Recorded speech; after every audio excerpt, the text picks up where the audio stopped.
नमस्कार दोस्तों, स्वागत है आपका अपने YouTube channel IAS PCS academy में। और पॉलिटी में देखिए आज हमारा जो पहला चैप्टर है तो हमारा जो संविधान का स्रोत जिसको बोला जाता है कि जो संविधान हमारा जब बना था तो उसको जो है कई अन्य देशों के संविधानों को जो है स्टडी करने के बाद में जब हमारा जो भी संविधान बन के तैयार हुआ था तो उसमें जो कई चीज़ें ली गई थी, जो अन्य देशों के संविधान से कई प्रावधान लिए गए थे, वहाँ के जो कहते हैं ना कि वहाँ की जो उन संविधानों की जो सबसे अच्छी बेहतर तरीके की जो क्वालिटी थी, उन सभी का जो है मिश्रण हमारे संविधान में देखा जाता है। तो जो हमारे संविधान सभा के जो मेंबर थे उन्होंने काफ़ी इस पर काम किया था। जो है अन्य देशों के जो संविधान हैं तो उनको स्टडी किया था और उसके बाद में उसमें जो अच्छी क्वालिटी थी तो उनको जो है अपने संविधान में अपनाया गया है। तो वही आज हम लोग देखेंगे कि किस जो है देश के संविधान में कौन सी क्वालिटी को हमारे जो है हमारे संविधान में जो है अपनाया गया है। तो चलिए देखते हैं। तो पहला क्वेश्चन है कि भारत के संविधान में देखिए उद्देशिका का विचार, उद्देशिका यानी जो प्रस्तावना हमारी प्रियम्बल है तो इसका विचार कहाँ से लिया गया है। तो जो हमारा प्रियम्बल का विचार है ये लिया गया है USA के संविधान से। अगला कह रहा है कि भारतीय राजनीतिक व्यवस्था में सर्वोच्च है। तो भारतीय राजनीतिक व्यवस्था में क्या सर्वोच्च है? भारत में देखिए सबसे सर्वोच्च है वो है संविधान। संविधान के जो है प्रावधानों का उल्लंघन ना तो गवर्नमेंट कर सकती है, ना ही मान लीजिए जो भी अंग है कार्यपालिका, न्यायपालिका और विधायिका। और इसको जो है रक्षा कौन करती है? हमारी जो जुडिशरी होती है वो इसकी रक्षा करती है। वो देखती है कि हाँ कोई गवर्नमेंट संविधान के प्रावधानों के अगेंस्ट होकर जो है ना कार्य करे। अगला है भारत में न्यायिक पुनर्विलोकन या फिर न्यायिक पुनरीक्षण जुडिशियल रिव्यू जिसको बोला जाता है कि संकल्पना जो है हमारे जो संविधान में है वो किस देश की जो है संविधान से जो है ली गई है। तो ये ली गई है संयुक्त राज्य अमेरिका के संविधान से। अगला कह रहा है भारत की जो संघात्मक व्यवस्था है, जो संघात्मक व्यवस्था भारत ने अपनाई है वो किस देश से संबंधित है? तो वो है कनाडा से संबंधित। अगला है कि भारतीय संघवाद जिस देश की पद्धति पर आधारित है तो वो किसकी पद्धति पर आधारित है? कनाडा पर। आगे देखते हैं कि भारतीय संसदीय जो प्रणाली है, संसदीय प्रणाली और संसदीय प्रणाली इस बात में भिन्न है कि भारत में देखिए यहाँ पे पूछ रहा है कि जो भारत की संसद प्रणाली और जो ब्रिटिश की संसद प्रणाली, भारत ने देखिए क्या है संसद प्रणाली कहाँ से ग्रहण की है? तो वो की है ब्रिटिश संसदीय प्रणाली से। लेकिन इसमें आपको डिफरेंस क्या देखने को मिलता है इन दोनों में? तो देखिए यहाँ पे जो है आपको देखने को मिल जाएगा न्यायिक पुनर्विलोकन की प्रणाली। जुडिशियल रिव्यू की प्रणाली आपको भारत के संविधान में तो देखने को मिलेगी, लेकिन आपको ब्रिटिश के जो संसदीय प्रणाली है वहाँ पर आपको ये चीज़ें नहीं देखने को मिलती हैं। अगला कह रहा है कि न्यायिक पुनर्विलोकन की व्यवस्था है तो किस किस कंट्री में? तो ये भारत और USA में दोनों में ही आपको देखने को मिल जाएगी। भारतीय परिसंघ और अमेरिकी परिसंघ में समान रूप से जो लक्षण पाया जाता है तो दोनों चीज़ों में क्या समानता पाई जाती है दोनों के संविधान में? तो यहाँ पर संविधान के निर्वाचन के लिए परिसंघीय उच्चतम न्यायालय है। तो दोनों में क्या है? संविधान के निर्वाचन के लिए परिसंघीय उच्चतम न्यायालय की व्यवस्था है। भारत के संविधान में सम्मिलित जो समवर्ती सूची है, हमारी जो समवर्ती सूची हमारे संविधान में भी है, तो ये किस संविधान से ये प्रावधान लिया गया था? तो ये लिया गया था ऑस्ट्रेलिया के संविधान से। भारतीय संविधान में जो आपका राज्य के नीति निर्देशक तत्व जिनको DPS भी बोला जाता है की संकल्पना आधारित है तो ये आयरलैंड के संविधान से इसको ग्रहण किया गया था। अगला कह रहा है कि भारतीय संविधान में जो है राज्यों की संघ की संकल्पना, किसकी? राज्यों की संघ की संकल्पना को प्राप्त किया है तो ये ब्रिटिश यानी नॉर्थ अमेरिका यानी कि कनाडा से आप समझ सकते हैं कि इसको कनाडा से ग्रहण किया गया है। अगला है कि राज्यसभा के गठन में जो हमारा राज्यसभा के मेंबर्स होते हैं तो उनके जो गठन में क्या होता है? प्रतिभा, अनुभव, सेवा को प्रतिनिधित्व देने में भारतीय संविधान निर्माता प्रभावित हुए हैं। तो जो आयरलैंड का गणतंत्र है यानी कि आयरलैंड का जो संविधान है वहाँ से जो है इस चीज़ को लेकर वो प्रभावित हुए हैं, वहीं से इसको ग्रहण किया गया है। अगला देखते हैं, देखिए मूल अधिकार जो हमारे संविधान में है ये संयुक्त राज्य अमेरिका के जो अधिकार पत्र हैं, अमेरिकी अधिकार पत्र, उनकी तरह हैं। और शासन की जो संसदीय प्रणाली ली गई है, ये ली गई है ग्रेट ब्रिटेन यूके से। आपातकाल के समय जो मूल अधिकारों का स्थगन कर दिया जाता है, तो ये जर्मनी का जो बीमर संविधान है उसके तरह ही यहाँ पर भी आपातकाल के समय मूल अधिकारों का स्थगन कर दिया जाता है। डीपीएसपी तो ये हमारे आयरलैंड से लिए गए हैं। विधि का शासन जो है हमारा इंग्लैंड से लिया गया है। विधि द्वारा स्थापित प्रक्रिया जापान से ली गई है। राष्ट्रपति के विचारार्थ राज्यपाल द्वारा विधेयक सुरक्षित रखना, तो जो आपकी राज्य की विधानसभा में जो कानून बनते हैं, तो उसमें क्या होता है कि राज्यपाल के पास में ये पावर होती है कि अगर वो कोई राष्ट्रीय हित का मुद्दा है तो उसको लेकर अगर कोई कानून बनने को है, तो उस विधेयक को वो जो है राज्यपाल की स्वीकृति के लिए अपने पास में सुरक्षित रख लेता है। तो ये प्रक्रिया कहाँ से अपनाई गई है, तो ये कनाडा से अपनाई गई है। अगला यहाँ पे है कि उभयनिष्ठ सूची या समवर्ती सूची, ये कहाँ से हम लोगों ने ली है, ये ऑस्ट्रेलिया से। मंत्रिमंडलीय सरकार आप देखते हैं तो ये है ब्रिटिश संविधान की विशेषता। केंद्र राज्य संबंध जिस तरीके से कनाडा में, उसी तरीके से भारत में कहीं ना कहीं देखने को मिलते हैं। भारत राज्यों का संघ है तथा संघ में अधिक शक्ति निहित है। तो ये जो सेंटर की ओर झुकाव जो हमें देखने को मिलता है हमारे संविधान में, तो ऐसा ही झुकाव कनाडा में था, जिसको भारत ने इसको प्रावधान को ग्रहण किया है। अगला कह रहा है कि भारतीय संविधान में जो है मौलिक कर्तव्यों का विचार लिया गया है। तो मौलिक कर्तव्यों का जो विचार लिया गया है, ये लिया गया है रूस यानी पूर्व सोवियत संघ के संविधान से। आगे कथन दिया हुआ है कि भारत का संविधान सबसे अधिक लंबा हो गया है। तो आप देखेंगे कि विश्व में जो भी जितने भी कंट्री हैं उनके संविधान देखेंगे तो आपको सबसे लंबा संविधान दिखेगा भारत का। तो उसके कई रीज़न हैं। तो यहाँ पे इन्होंने रीज़न जो दिया है, मौलिक अधिकारों का अध्याय अमेरिकन संविधान के मॉडल से लिया गया है। तो ये भी बात सही है कि मौलिक अधिकार हम लोगों ने अमेरिका से ही लिए हैं, लेकिन सिर्फ इस कारण की वजह से तो अधिक लंबा नहीं हो गया है। उसके लंबा होने की और भी कारण है कि जैसे कि एक लिखित संविधान है, कई देशों की क्वालिटियाँ इसमें ऐड हैं, और यहाँ पे जो स्टेट और सेंटर है दोनों का एक ही संविधान है। तो इस वजह से जो है ये अधिक लंबा हो गया है। तो हमारा यहाँ पे कथन और कारण दोनों ही सही है, लेकिन कारण जो है वो सही स्पष्टीकरण कथन का नहीं कर रहा है। अगला है कि भारतीय संविधान में सन्निहित मूल अधिकारों की अवधारणा ग्रहण की गई है। तो मूल अधिकार यूएसए से लिए गए, संयुक्त राज्य अमेरिका के संविधान से। पहला पूर्ण लिखित संविधान है तो किसका है, अमेरिका का। अब जो हमारा अगला चैप्टर है, तो उद्देशिका के बारे में थोड़ी सी नॉलेज हम लोग लेंगे, क्योंकि इससे काफ़ी क्वेश्चन पूछे जाते हैं। तो सबसे पहले तो हम लोग उद्देशिका जो लिखी है, कम से कम वो आप लोगों को याद ही होनी चाहिए। तो एक बार तो मैं आपको यहाँ पे जो है रिवीजन करवा ही दे रहा हूँ कि इसकी आपको अगर ये याद है तो इसको आप देखेंगे कि इसी उद्देशिका से ही एक दो क्वेश्चन आपको एग्ज़ाम में मिल जाते हैं। अगर आपने उद्देशिका आपको ढंग से याद है और उसका आपको अर्थ भी, स्पष्टीकरण भी अच्छी तरीके से है, तो आपको यहीं से भी काफ़ी क्वेश्चन फंस जाते हैं। काफ़ी क्या, एक क्वेश्चन तो मिनिमम आता ही है। अगर पॉलिटी के क्वेश्चन आपको एग्ज़ाम में मिलेंगे तो उसमें कम से कम एक क्वेश्चन आपको उद्देशिका से मिल सकता है। तो चलिए हम लोग उद्देशिका अपनी पढ़ते हैं। तो उद्देशिका में लिखा गया है कि हम भारत के लोग भारत को एक संपूर्ण प्रभुत्व संपन्न समाजवादी अंधनिरपेक्ष लोकतंत्रात्मक गणराज्य बनाने के लिए तथा उसके समस्त नागरिकों को सामाजिक, आर्थिक, राजनीतिक, विचार, अभिव्यक्ति, विश्वास, तो यहाँ पे क्या था कि हम लोगों को, नागरिकों को सामाजिक, आर्थिक और राजनीतिक न्याय। तो न्याय की बात हो रही है, तो कितने तरीके का न्याय होगा, 3 तरीके का। कौन कौन सा, सामाजिक, आर्थिक और राजनीतिक। तो ये भी आपसे क्वेश्चन बनता है कि भारतीय संविधान की उद्देशिका में कितने तरीके का न्याय है, तो 3 तरीके का न्याय दिया हुआ है, सामाजिक, आर्थिक और राजनीतिक। और अगली जो बात होगी वो विचार, अभिव्यक्ति, विश्वास, धर्म और उपासना की स्वतंत्रता की बात की गई है। तो स्वतंत्रता कितनी मिली हमको, विचार, अभिव्यक्ति, विश्वास, धर्म और उपासना की स्वतंत्रता, 5 तरीके की हम लोगों को स्वतंत्रता मिली। आगे देखते हैं प्रतिष्ठा और अवसर की क्षमता। तो क्षमता किस चीज़ की मिली है, प्रतिष्ठा और अवसर प्राप्त करने के लिए, तथा उन सब में व्यक्ति की गरिमा और राष्ट्र की एकता और अखंडता सुनिश्चित करने वाली बंधुता बढ़ाने के लिए दृढ़ संकल्प होकर अपनी इस संविधान सभा में। देखिए यहाँ पे ये क्वेश्चन ही डायरेक्ट पूछा गया था यूपीएससी में कि ये जो संविधान लिखी, और यहाँ पे आपको जो फिल इन द ब्लैंक्स दिए हुए हैं इसमें पूछा गया था कि कौन सी डेट को जो है संविधान को अंगीकृत और अधिनियमित और आत्मार्पित करते हैं।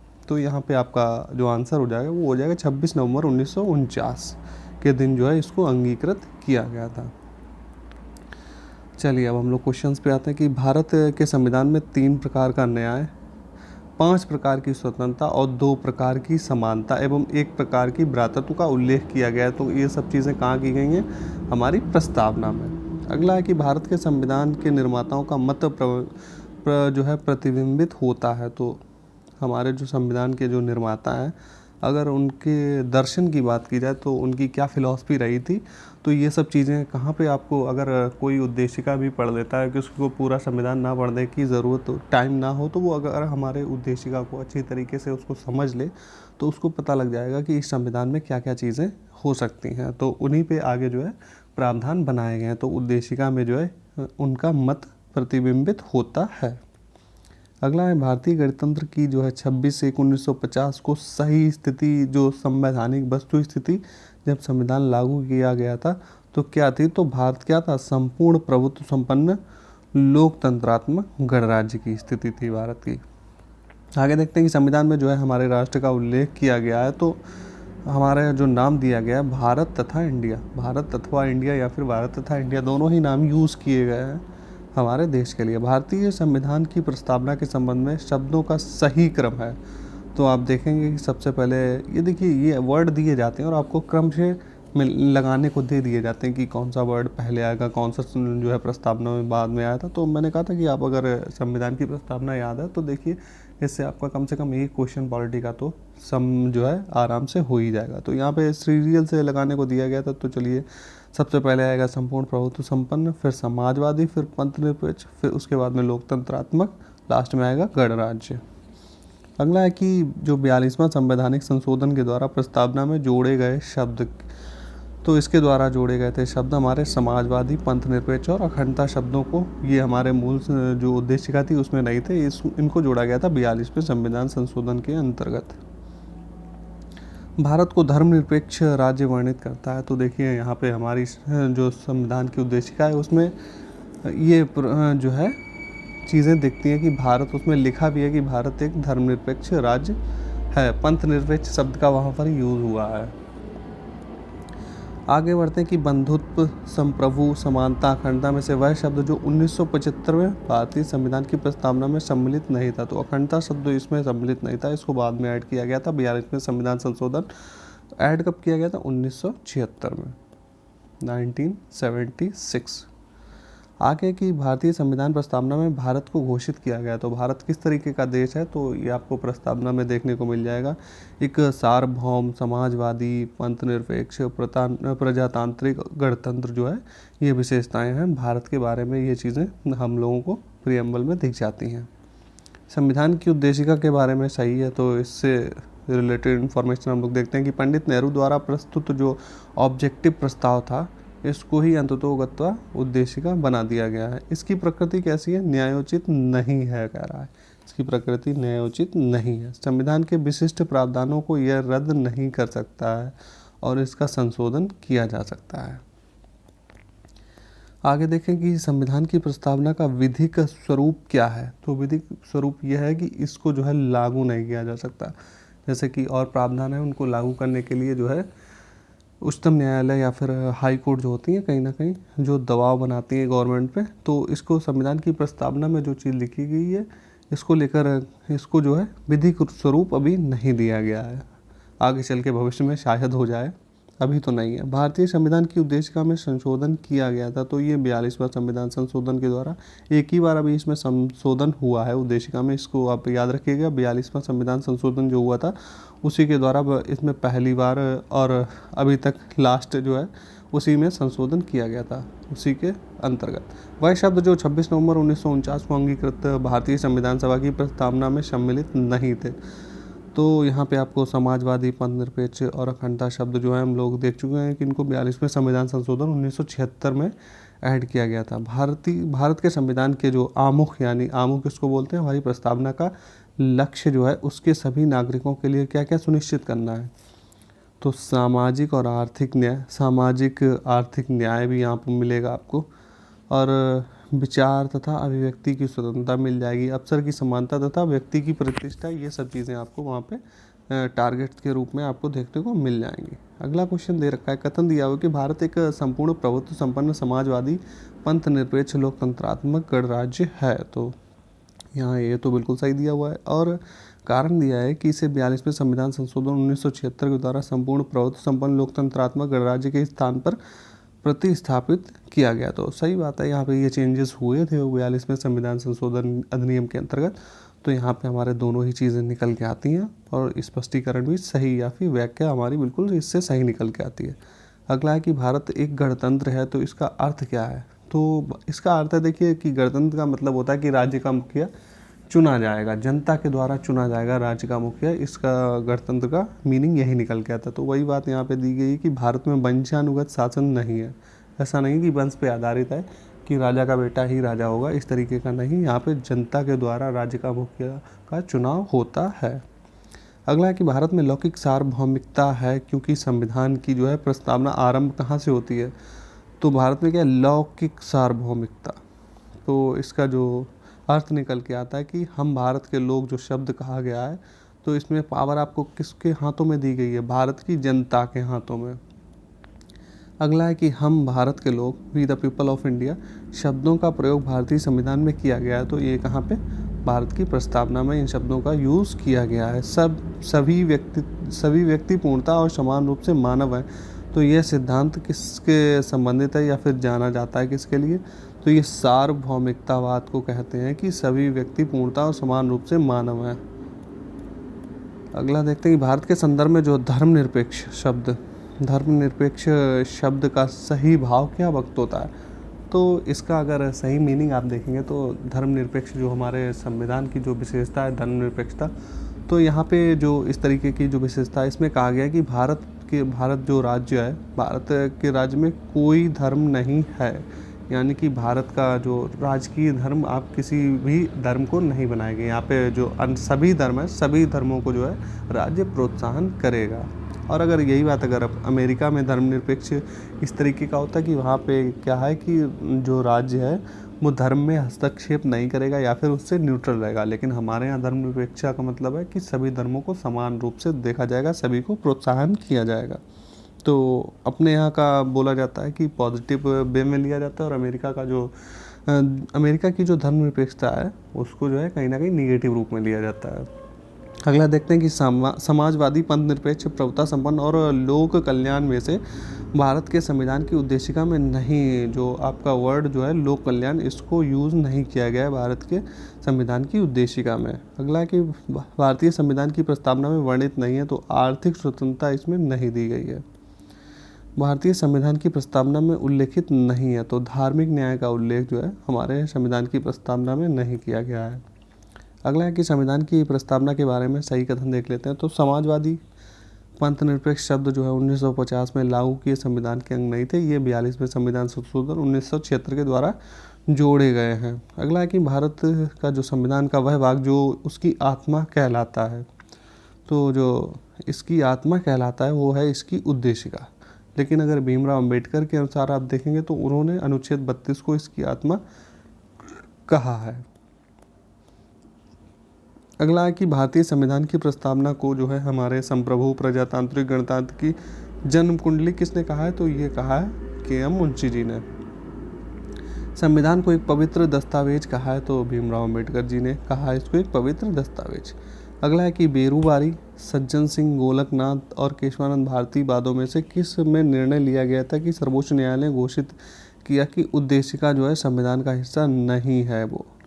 तो बेरूबारी वाद जो आता उसमें कहा गया था न्यायालय के द्वारा कि उद्देशिका जो है वो जो है संविधान का हिस्सा नहीं है।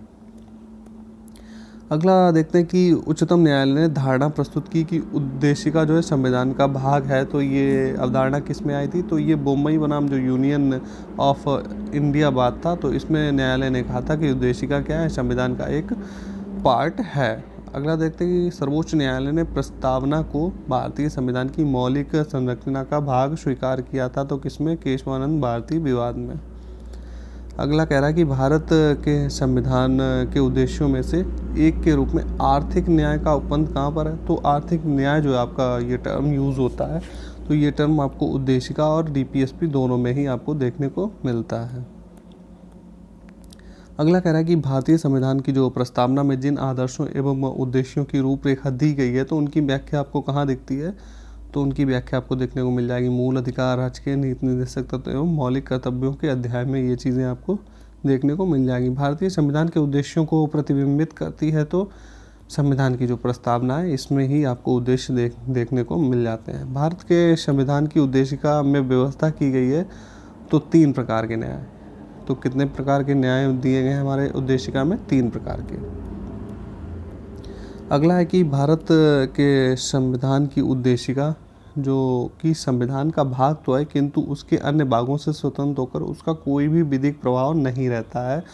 तो ये बातें जो है उद्देशिका के बारे में कही जाती हैं। और अगला कह रहा है कि संविधान में दिए गए आमुख, या आमुख किसको बोलते हैं? प्रस्तावना को ही आमुख बोलते हैं, के संदर्भ में सही कथन है। तो इसमें क्या क्या चीज़ें इसके जो है इसमें क्या क्या प्रावधान है? तो देखिए, ये जो उद्देशिका है ये न्यायालय में लागू नहीं किया जाता, तो इसको लेकर आप न्यायालय में नहीं जा सकते कि उद्देशिका में ये चीज़ें लिखी हैं और गवर्नमेंट इनको लागू नहीं कर रही है, तो इसको लेकर न्यायालय नहीं जा सकता। और महत्वपूर्ण है और उसकी उपयोगिता भी है, तो महत्वपूर्ण है और उसकी उपयोगिता भी है। तो गवर्नमेंट पूरा काम करती है अपने स्तर से कि इन चीज़ों को लागू किया जा सके, क्योंकि ये हमारा जो है संविधान के मूल तत्वों में इसको गिना जाता है। अगला है कि शासन करने के उद्देश्यों को उल्लिखित करता है। तो शासन करने के जो उद्देश्य होंगे वो कहाँ पर हम लोगों को दिख जाते हैं? वो हमारी प्रस्तावना में दिख जाते हैं। अगला है कि संविधान के कानूनी अर्थ निर्णय में सहायक करता है। तो संविधान का जो कानूनी अर्थ है उसको जो है उसके निर्णय करने में भी ये चीज़ जो प्रेम्बल है इसको सहायता करती है। और आज का हमारा लास्ट क्वेश्चन है कि सामाजिक समानता संविधान में प्रत्याभूत है। सामाजिक समानता हमारे संविधान में प्रत्याभूत है, तो सही कथन यहाँ पे देखिए क्वेश्चन पूछा गया था, स्टेटमेंट आपको दी गई थी, चुनना था आपको कौन सा कथन सही है। तो आज का वीडियो हम लोग जो है यहीं पे समाप्त करते हैं। अगले वीडियो में हम लोग जो है पढ़ेंगे शासन प्रणाली के बारे में, जो है जानेंगे किस तरीके की शासन प्रणाली कौन कौन से देशों में चलती हैं, किस तरीके की होती हैं, तो हमारे देश में क्या है और अन्य देशों में क्या प्रावधान है इसको लेकर, तो हम लोग अगले वीडियो में डिस्कस करेंगे। तो चलिए फिर हम लोग मिलते हैं नेक्स्ट वीडियो में।